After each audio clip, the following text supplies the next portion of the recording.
Hi, welcome to the channel. In today's video we're going to look at what I think currently is the best hiking camera that you can buy.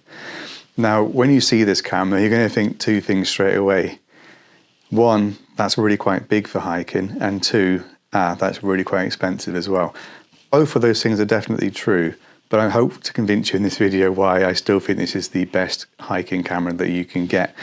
So you might have seen in a lot of my videos when I'm out hiking up mountains and stuff that I've always got a camera bag swinging around my shoulder, sort of hanging around here, and 9 times out of 10 it's got this camera in it. So the whole point of having a camera like this is that you should have it accessible at all times. So with a shoulder sling bag you can always pull out the camera and use it whenever you see something of interest to shoot. And this is the camera. It's the Sony RX10 Mark IV. Now it's a little bit long in the tooth now. The Mark V is supposed to be coming out at some point, but it's been around for a while and it is still a fantastic camera. So as you can see, it is not a small camera, it's fairly bulky. Now I've currently got a big tripod plate on the bottom as well to add a little bit extra bulk. But ordinarily, yeah, it's not a small camera, it's not a light camera. It weighs 1,095 grams, and you can see it's a fairly decent size in the hand. But for what you get, to me, it's well worth carrying that weight. So the whole point of this camera really is that it's a 1-inch sensor. So it's significantly bigger than the sensors you get in your action camera or in your mobile phone and stuff. So it enables it to shoot in lower light, it enables it to capture more detail and stuff. But at the same time, it still enables the camera to be pretty compact in terms of what the zoom range can do. If you're going to try and use a bigger sensor, say an APS-C or a full frame, then you'd have this camera to be absolutely massive. So I will put up on screen the sensor size in comparison to a full frame camera, an APS-C and the average smartphone, so you can see where this kind of sensor fits in. So if you don't know much about sensors, this is not going to be a technical video at all. It's just worth mentioning at the start that it has got a 1-inch sensor because it will offer significantly better image quality than your average mobile phone or action camera because it has got a bigger sensor. But it's also worth saying that it's nowhere near as big as a traditional full frame sensor. So you're still not going to match the kind of image quality you can get with a massive full frame sensor. So it's a 20 megapixel camera, but what it's really all about is the zoom range.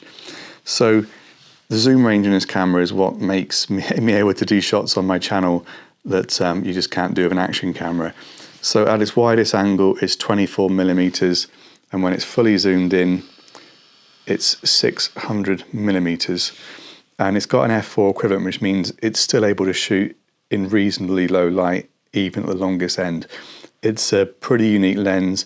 It's a Carl Zeiss Variosona lens designed specifically for this camera. And obviously it's a completely fixed lens, you can't take it off and switch it for others. But that means it's really well protected from dust and other kind of ingress and dirty sensors you get with cameras where you can change the lens. So obviously I'm going to show you throughout this video the kind of things you can capture with this camera with that massive zoom range. So the reason why I think it's the best hiking camera is if you take this camera with you, there's pretty much nothing that you can't capture. If you see wildlife that's a long way away, you can zoom in and capture it. If you want to take a landscape shot, you can zoom out wide angle and capture that as well. But you can also capture every single angle in between. So I find it a lot of fun with landscape photography and doing compressed ones and zooming in a little bit and trying to pick out scenes within a massive landscape as well. This camera can do it all. It is a jack of all trades. So I've used this for wildlife, I've used it for landscape, and I've used it for quite a lot of YouTube filming as well. So it shoots in 4K video. It's got a lot of quite advanced Sony video features on it, stereo mics and stuff. It's a really good all-round camera for that. But for me, the reason I bought this camera is that I'd previously been using full-frame cameras. I've still got a full-frame camera and APS-C cameras, and whenever you're going out with a camera that you have an interchangeable system and you put a lens on it, invariably you're limiting what you can do with that camera. So I'd always go out and I go, bit of wildlife over there, got the wrong lens on. I'm not going to be bothered to go into my bag and change lenses or whatever if I've even carried a big wildlife lens. So with this camera, you just pop this camera in your bag and you know you've got the flexibility to capture anything you see. So no matter how far you're hiking, as long as you're happy to take the weight, you can really capture anything. So that's why I think it's the best all-round camera. So yeah, it's over a kilogram, and the price is the other thing. Obviously, in my normal videos, I'm always buying stuff as cheap as I possibly can. This camera new currently is £1,500, which is an awful lot of money, particularly in the times we're in now in the UK and around the world. So I bought mine used maybe 3 or 4 years ago for about £1,200, which at the time was really good. I think it was retailing for near £1,800 at the time, but it has dropped in price slightly as it starts to get a little bit older. But for me, I was able to sell a lot of camera gear and lenses and stuff and replace them with this. And that was my whole idea, is I was really tired of hiking with 3 or 4 or 5 lenses on me, having to keep changing them around, getting dust on the sensor because you're changing lenses when you're out and about. I wanted something quick and easy that I could just take out and shoot anything. So this camera, the other advantage it's got as well is the autofocus on this camera is absolutely brilliant.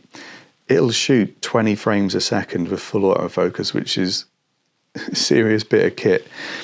So if you want to snap pictures of your kids or fast moving things, you can just absolutely hammer away with this. It's got full face and eye recognition and eye focus as well. So if you want to get those nice portraits of kids, even if they're running around and stuff, it will snap onto the eye and take a photo of it perfectly in focus. It's just a brilliant camera. So the reason I bought it for hiking was that I just wanted to be to go out, do some hiking, and just capture whatever I saw. So in the Brecon Beacons, there's not actually a great deal of wildlife out there. So normally I'll just take my full frame camera and just snap away at landscapes. But I've definitely seen some interesting stuff up there, which a zoom lens is definitely good for. And obviously from my videos as well, you'll see me zooming into the moon, zooming into a sunset perhaps, zooming into a scene and pulling back out again. This camera is really great for that. So I think as a tool for video and photography, it's absolutely brilliant.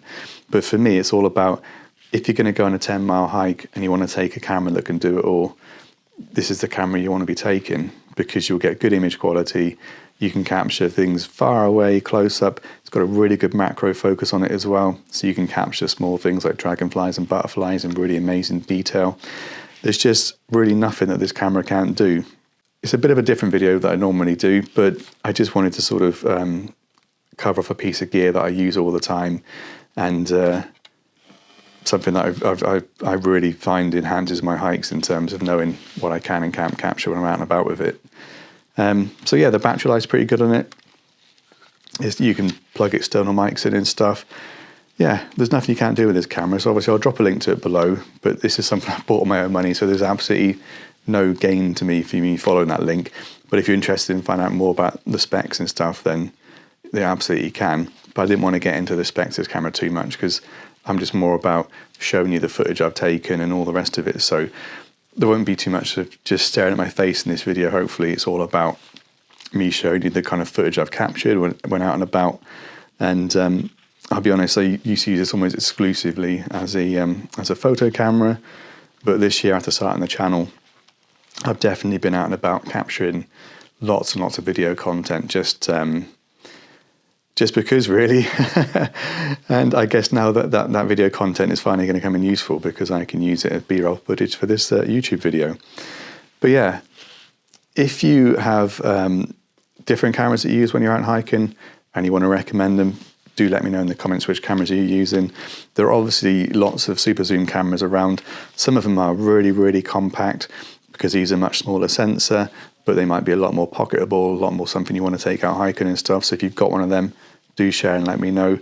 And yeah, if you've got one of these, absolutely let me know. But it's often been called, sort of the best all-in-one camera that you can buy, until the Mark V is out at least. And that's why I ended up purchasing it. I wanted one camera that could do it all. And actually, if you start putting into the cost of lenses to get the equivalent 24 to 600 on a sort of full frame camera, it starts to look good value, because you can spend tens of £1,000s on big lenses and stuff as fast as this lens. And it's got a lot of the technology packed in from some of Sony's best cameras as well. So it is a really good piece of kit.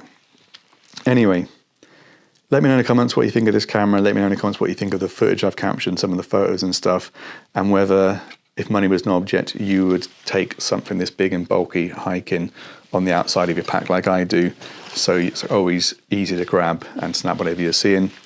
If you've enjoyed the video, do drop it a like. If the video has been of real use to you and you want to watch some other videos, then do subscribe to the channel. And thanks for watching. I'll catch you in the next one.